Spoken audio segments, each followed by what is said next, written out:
The League of Women Voters of Lane County welcomes you to our first evening version of the League Speaker Series. This is one of our new versions of what was formerly known as Third Thursday. You know, changes come when it's on the first Wednesday. I'm Charles Chandler, current president of the League of Women Voters of Lane County. We acknowledge we live on the traditional land of the California people, whose descendants are citizens of the Confederated Tribes of the Grand Blanc Community of Oregon and the Confederated Tribes of the Siletz Indians of Oregon. We honor the land and the people who cared for it and reaffirm our commitment to steward and honor the land through our work. I now have the great honor to introduce Congressman of Oregon's 4th District, who has represented us since 1987. That doesn't seem so long ago for some of us. Peter DeFazio.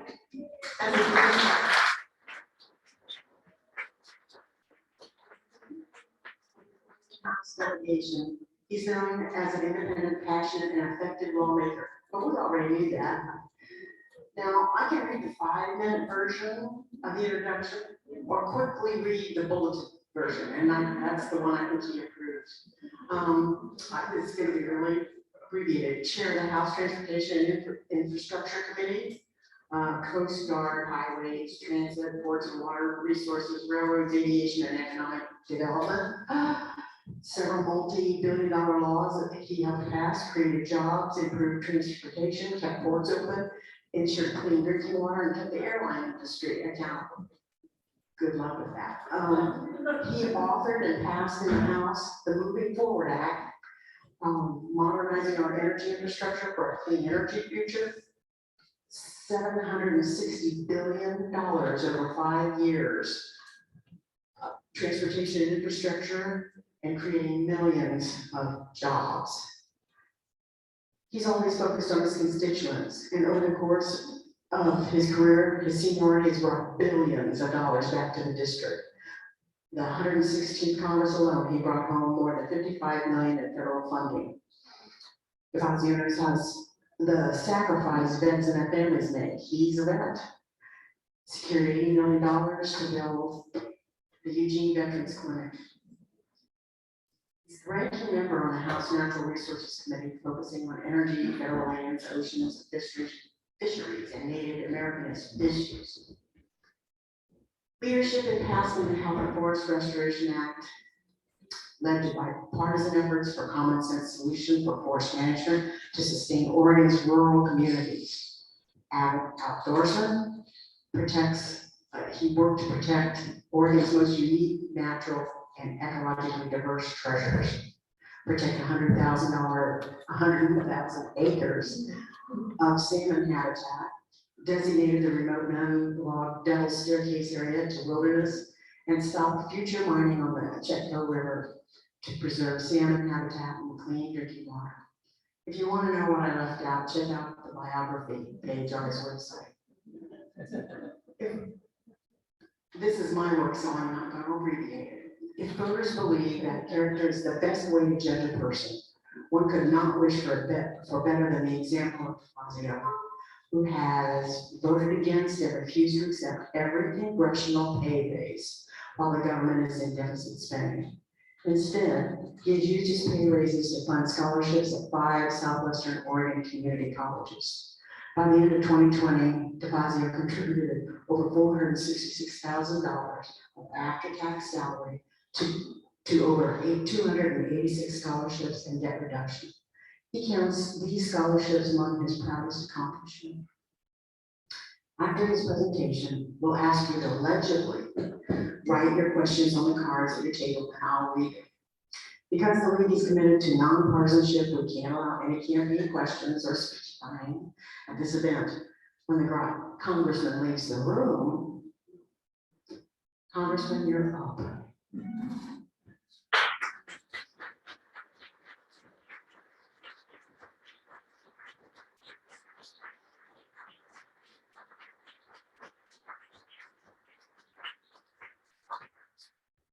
Well, thanks. It's great to be here. Been for the league many times over the years, and appreciate your nonpartisan work in trying to preserve our representative democracy. I'm just going to wax a little bit poetic about that. And I'm not going to go into it. That was a short version of my accomplishments. Yeah, but thank you.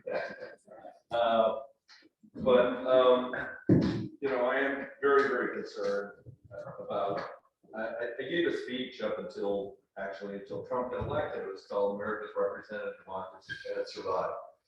A friend of mine, Richard Cheney, who used to teach at U of O, and he taught over at Merton College, first asked me to come over and give a speech. I gave it in 2010, and they were shocked that we could be at risk. And I talked about Citizens United. I talked about you know, the compromise for slavery, where every state has 2 senators, including states that have fewer people than my congressional district, the electoral college, and all the other ways of filibuster and that.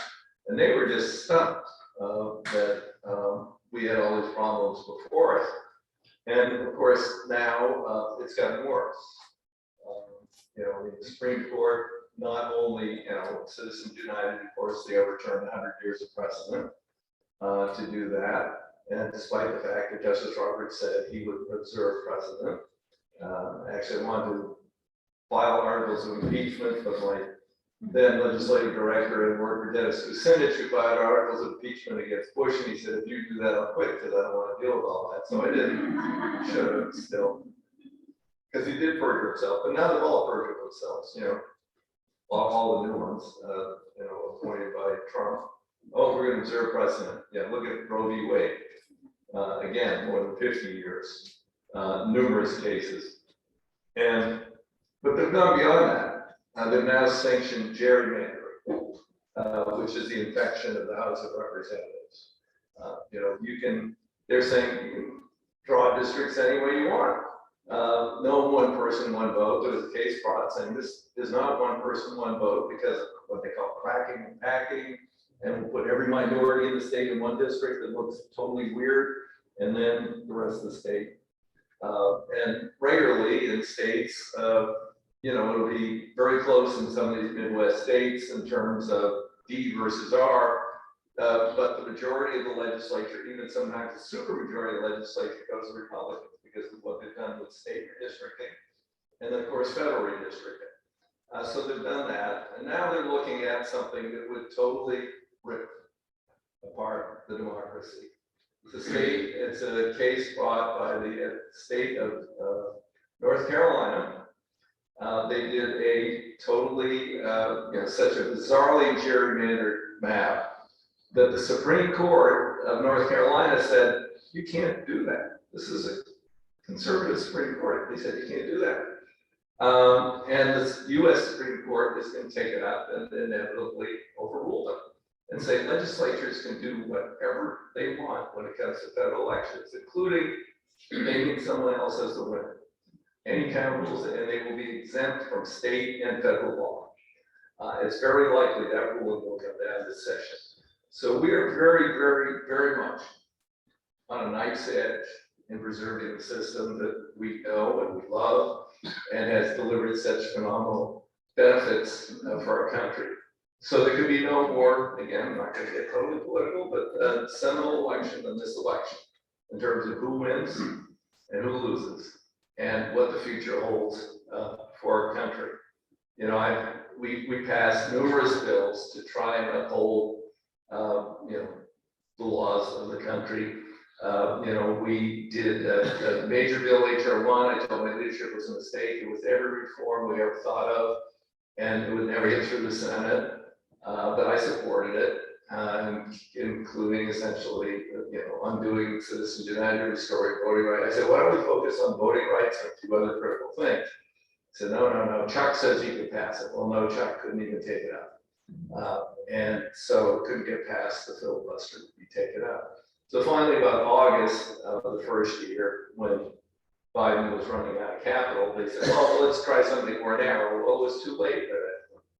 So, you know, we did pass the John Lewis Voting Rights Reform, restoring the Voting Rights Act, also got it by the conservative Supreme Court. But again, the Senate didn't take it up. The only hope we have at this point is the electoral college. I've supported bills for years to do away with the electoral college. You know, the original agreement, they gave every state 2 senators and then a representative house, was cut with the slave states. They said, okay, well, we want to keep slavery, so we all have to have 2 senators. And so it was a dirty deal back then. You know, we lived with it for a very long time without major impact. But now, as we see these very small states turn totally red, you know, it's predicted by 2040, 35% of the people in America, 35% will elect a majority of the United States Senate. And the way it is today, if you live in California, I figured this out on the way over, every Californian with a little over 50 million people, they get 2.02 votes in the electoral college. Every person from Wyoming, which has fewer people than my congressional district, gets 3 electoral votes. And in Oregon, we get, well, we have 5 now, we're gonna have 6, 2.2 electoral votes per person. So it can't work in terms of a representative democracy. So there are just huge challenges ahead of us. A lot of this could be fixed statutorily. Some of it has to be fixed constitutionally. Although finally, it looks like even Mitch McConnell is going to support some modest reforms of the Electoral College so we don't have another attempted coup after the next election. And, you know, which was essentially what happened when they tried to pressure Pence to declare, you know, to send it back to the states. And there are numerous states that if they didn't resubmit their electors, or if they submitted fake electors, then Congress would have voted. And Trump said on the 23rd of September in Pittsburgh, Pennsylvania, and don't tell me this wasn't all planned. He said, you know, if the electoral college doesn't decide, well then, and he says, I'm president, goes to the House, we win. Every state gets 1 vote. California gets 1 vote. Alaska gets 1 vote. We win. So we had an attempted coup, and we're still working through that with the FBI and Mar-a-Lago and all those other things. So it's probably not the best time for me to leave Congress, but 36 years. And, you know, I've kind of done everything I went there to get done. The last big thing was infrastructure. And I started under Obama. He killed it because he was afraid of the gas tax. Trump came in and promised $2 trillion. He did nothing. And Joe Biden got it done, but only by having to bargain with the Senate. I passed a very progressive 21st century transportation bill out of the House 2 times. There were more than 700 amendments, a real legislative process. It was 3 days in my committees, 6 days on the floor of the House of Representatives, real legislative process. We go to the Senate, sorry, we can't legislate. And the president had to negotiate because of the filibuster, not in the Constitution. The president had to negotiate with 10 Republicans and 2 conservative Democrats. And they came up with a bill that stripped out much of the work I did to deal with fossil fuel pollution from transportation and some of the most progressive ideas I had about 21st century. But they did match the money I put up, so we will have a lot of money to invest. It's going to create hundreds of thousands of jobs that will improve infrastructure. The administration is trying to restore some of the things that I tried to do through guidance and administrative rule and grant conditions, and they're getting a lot of pushback from the other side of the aisle, but they're trying. So when that was done, it was kind of like I said to my staff, what would I do if I came back again? And they said, oh, well, you can do another water resources bill. I said, well, I'm doing the largest ever water resources bill in this Congress. And last Congress, after 25 years, I finally recaptured the $10 billion sitting in the Treasury to be spent for harbor maintenance by creating a harbor maintenance trust fund. And the FAA finally yesterday implemented the rule I passed 4 years and 10 months ago to give flight attendants the same duty rest time as pilots. I thought it was pretty simple. It was one line. It said, flight attendants shall have the same duty rest time as pilots within 30 days of an accident. FAA, the pointy-headed bureaucrats and lawyers said, oh, we don't know what that means. We have to write a rule because the airlines didn't like it. And it took until I finally, this new acting administrator, when he came in, I had a chat with him and he told me to get it done before I retired. He finally got it done yesterday. So I said, I really don't have major things left to do for my committee. There's a lot of challenges, and I think there are other people. It's time to take up the challenges after my 36 years in Congress. So that's where I'm at. I'm trying to put together my archives. It's very stressful, put it mildly, and also kind of like, really, I did that stuff. I don't even remember that. So you opposed taking my archives. I've raised a bunch of money for them. And supposedly they will be available at some point, hopefully in the not too distant future for people to peruse and maybe write something about it. So. Well, we have a library. They will be part of the library and the archives, but they're hiring a full-time archivist. At first they thought we would have like 500 boxes of records plus all the digital stuff for the last 12 years.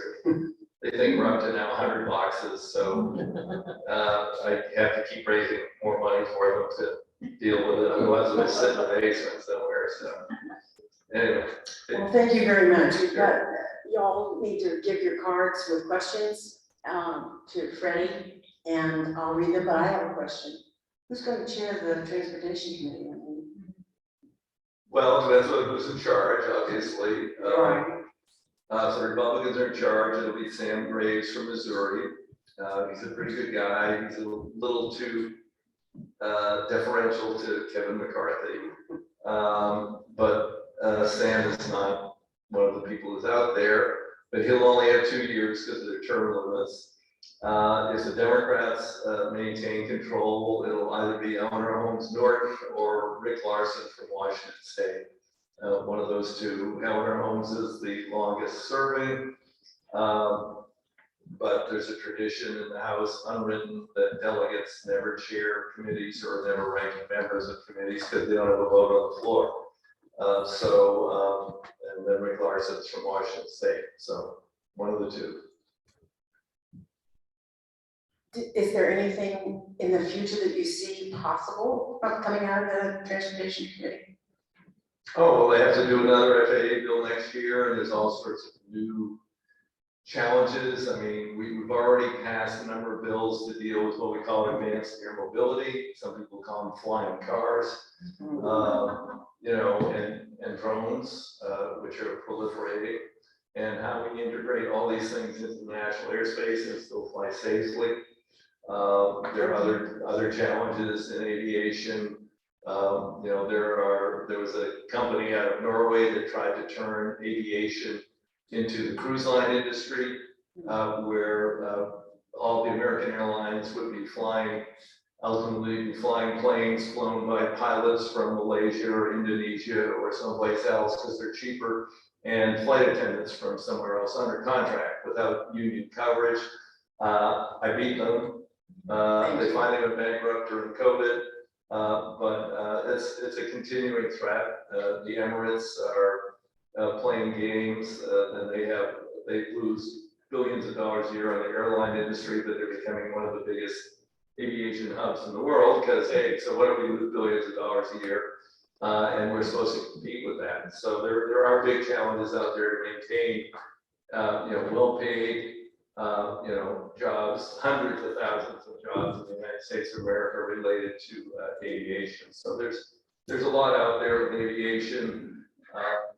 That'll be one of the biggest bills in the next Congress.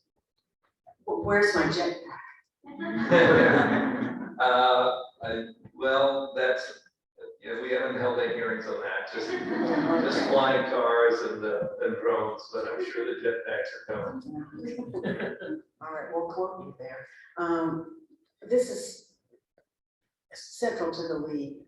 A call for action, call to action? What can we do at the local level to protect our democracy besides vote? Well, I'm sure we're gonna see, we've seen an unprecedented number of people challenging the results of the last election here in Oregon.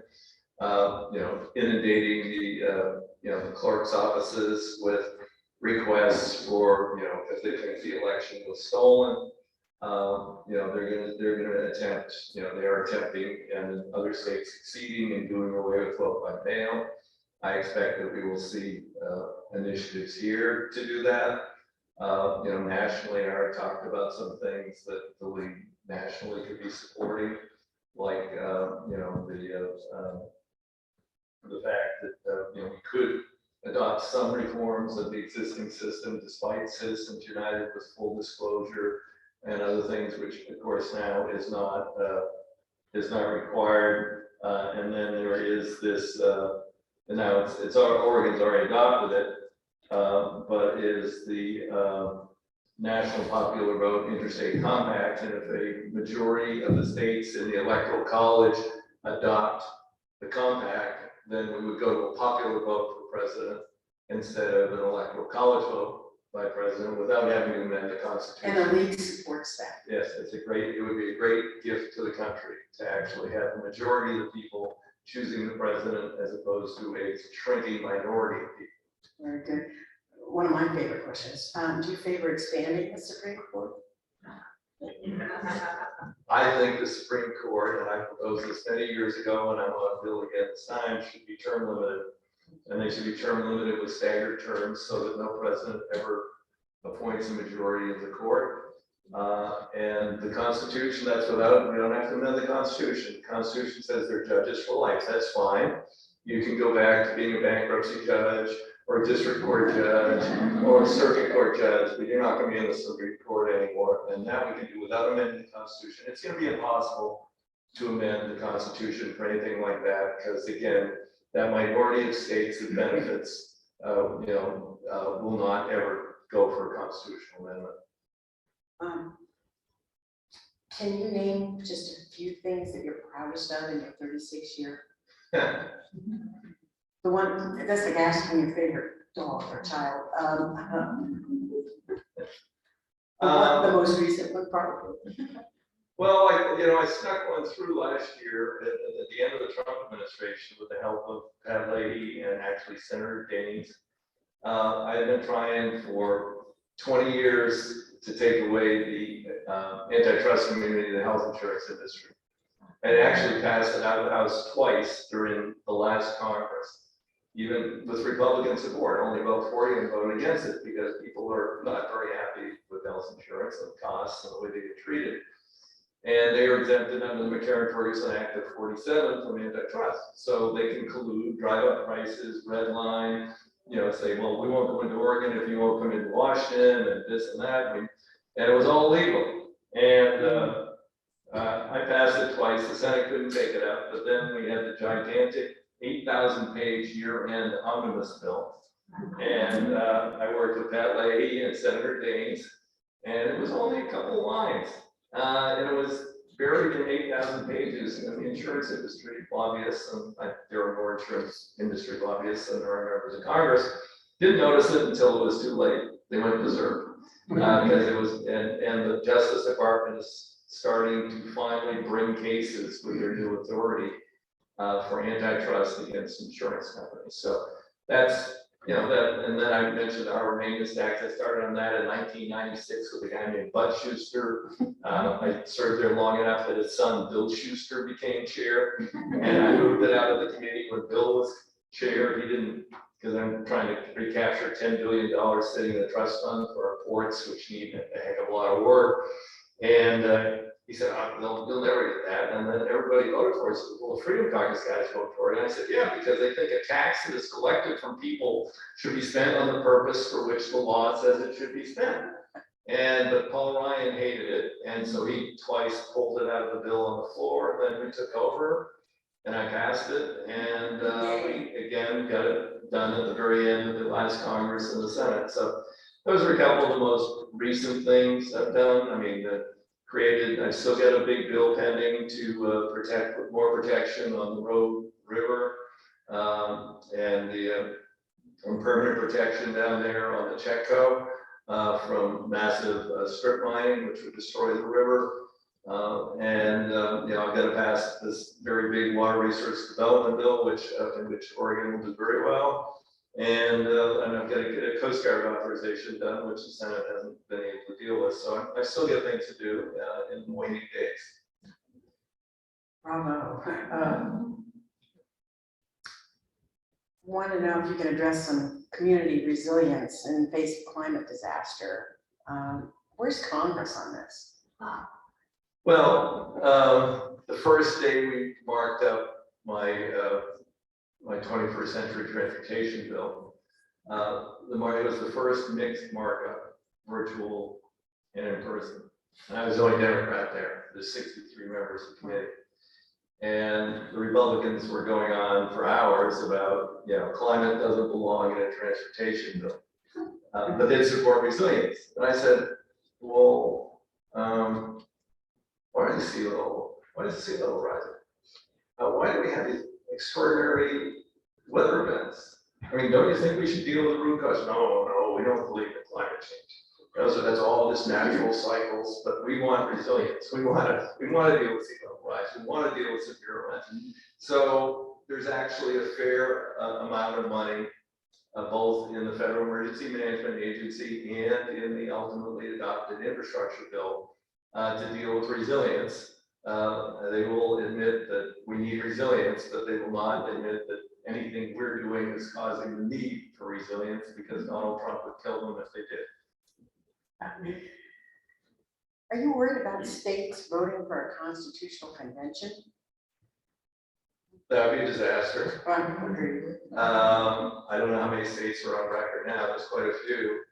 Hopefully there'll be enough that hold out. I mean, there are no rules for constitutional convention, and it could well, you know, abolish or rewrite the Bill of Rights or other things that we have come to feel are bedrock of our democracy. So, you know, constitutional convention could really get off the rails, particularly these days.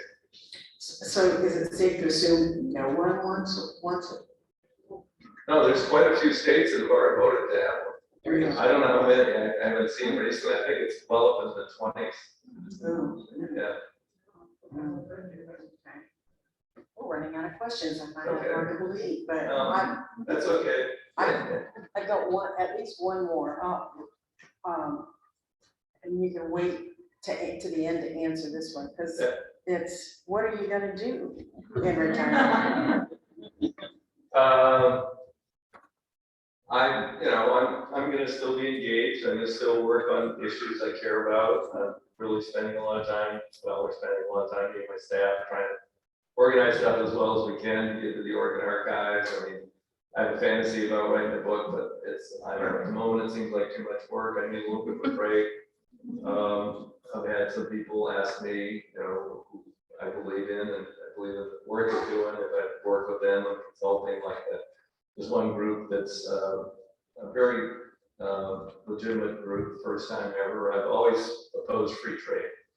And the problem is, and I studied economics, is we don't have a theory, a proven econometric theory about balanced trade and the detriment of so-called free trade. And I started like 20 years ago bothering this economist named Charles McMillan. Could you write this? And he never did. But this group is actually done, and it's proof. And they show about the extraordinary downside of so-called free trade and what it's done to the U.S. and what it will do in the future. And so they're very interested in having me work with them. It's something I really believe in. And there's other groups out there that, you know, I might want to ally with that are trying to do things, you know, that we need to do to make the country better in the future. So You're going to try to regulate free trade? We would try and have what would be fair trade. And there are ways to get there. And again, like I say, they've written models that have actually been peer reviewed, and they said, well, yeah, they're right. And some of the, you know, I mean, Paul Krugman was a huge free trader until about 15 years ago. And he said, yeah, this isn't working. Joe Stiglitz and others have been out there for years opposing it as advised since the beginning. I mean, the first NAFTA, WTO, China, MFN, all those things to the detriment of our country. Okay, now we're getting to the real nitty gritty. Okay. Does Brett Kavanaugh drink Oregon beer? What? Does Brett Kavanaugh drink Oregon beer? I couldn't. Supreme Court Justice Brett Kavanaugh. Yeah. Does he drink Oregon beer? I don't know. Last I knew he drank crappy Budweiser, he probably still does. Yeah. Beer. Yeah. And the other one is, will Boeing ever get its act together? That was, well, I should have mentioned that. I mean, the investigation I did of Boeing, if you haven't seen the movie by Rory Kennedy called Downfall, the case against Boeing. It's a stunning movie. I'm kind of the star. I was actually supposed to go to Sundance with her and walk the red carpet, and then COVID, they canceled it, so I got to virtually stand on a red carpet. So I didn't get to go to Sundance, but it was a plain and simple greed and corruption. The then CEO Muhlenberg was called by American Airlines. They said, we're going to buy 400 planes. And if you don't match the Airbus Neo in terms of fuel economy, and if you produce a plane that requires pilots to be retrained, we're not going to buy them. So the then CEO said, cancel the new plane. I mean, this is a 50-year-old design. Look, no one builds low-wing planes anymore. No one builds planes with that kind of a cockpit where you can't put modern, technology into it. And and then he said, and here's the two requirements. That's got to be as fuel efficient, so they put gigantic engines way forward on the wing because it's a low wing plane, and otherwise they would drag on the ground, which, oh, by the way, creates a little imbalance. So then the engineers had to develop a system for balance, but the rule was no pilot retraining. In fact, they promised Southwest Airlines $1 million per plane if their pilots had to be retrained. It's going to have to be just like the old 737s in terms of flight decks. So we put in a primitive flight deck. They wired there's two critical sensors on an airplane. A lot of the European planes have three. All of the planes the military in this country has three sensors in case one fails or two fails. And all the computers read that. Boeing developed a single point of failure, which has never been allowed in the aviation industry. If one sensor went out, the computer could only read one sensor or the other, and it would think the plane was crashing or it was stalled. And then all hell would break loose.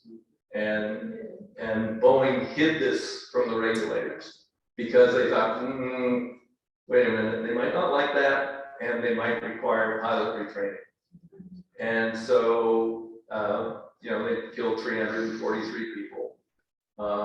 It was a tragedy. But the guy who was chair of the board during the whole debacle after they finally fired Muhlenberg, gave him only a $63 million golden parachute for the great work he'd done for the company. And took over, and culture hasn't changed. Their Air Force tanker, the Air Force won't accept it. They're having to disassemble every 787 that they've built in South Carolina piece by piece because they moved to South Carolina to avoid experienced union labor and hire people who had never built airplanes before. So they're having to bring them to Seattle, take them apart, put them back together to prove to the FAA that they're safe. And now they're trying to push the 737 MAX, which would be bigger, and the 737 MAX 7, which would be smaller, with the same primitive flight deck. And the law I passed, which totally reformed certification. When we get into this, my ranking member, the Republicans, said, oh, it's just those foreigners. They don't know how to fly airplanes. In fact, my ranking member said, I could have done that. They put Sully in the plane. He knew what the problem was going to be, and he barely made it. If you did not recover that plane in 10 seconds, you were dead. Wow. You were in an unrecoverable stall. And everything is going off, and there's no modern alerting system. All of the Boeing planes since 1996 have a modern alerting system except the 737. And it says, this is your problem number one, this is your problem number two, this is your problem number three. This thing has your stick shaking, klaxons going off, you know, dive, try, climb, conflicting stuff.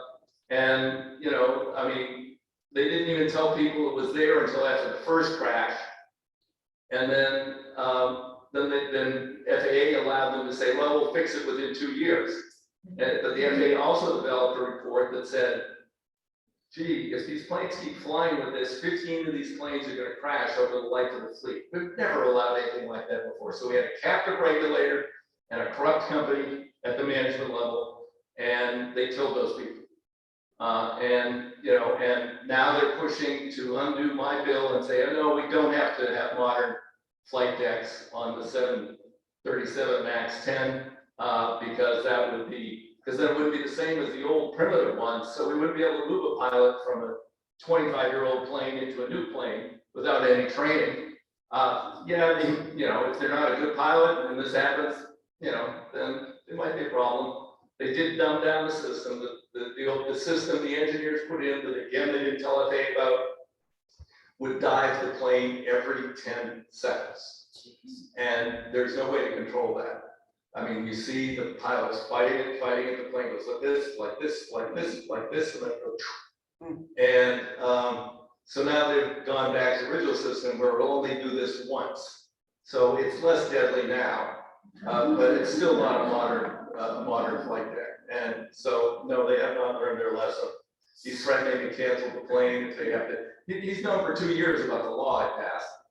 And they got a lot of engineers. They could have designed a modern flight deck for these new planes, but that would cost more money. And his CEO pay is tied to the top stock price. And if they paid more money for modern flight deck, you know, when pilots have to be retrained, well, then he might not get such a big bonus. So the answer, will Boeing ever get its act together is? It's right now, the 787, the basket case, that the Air Force won't accept the tankers. And we're fighting over what happens in the future of the 737 MAX. A senator is trying to exempt them from the law I passed. We'll see. I talked to another senator today who's got jurisdiction, says no way. So we'll see what happens. One last question here. You seem to be a Renaissance man. You've got great command of every subject we asked about. Did you spring that way from your father's forehead, or was there a time when you realized that you did have a grasp of all these subjects?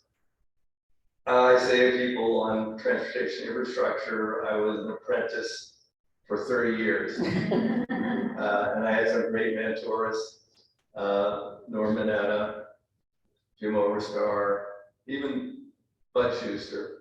And I absorb things. I learned. I'm a compulsive reader, so I read everything and read more. And then some of my staff stuff and say, "Hey, I read this," and I can't remember where I read it. I read it on the airplane. You got to find this article. It's really interesting. Or sometimes I actually find the article, report it to them, and say, "We got to do something about this." So it's just a kind of a lifelong habit. So. Well, you have to be a reader, or your staff would have to be graphs and pictures. Thank you. Thanks. Well, Thank you all.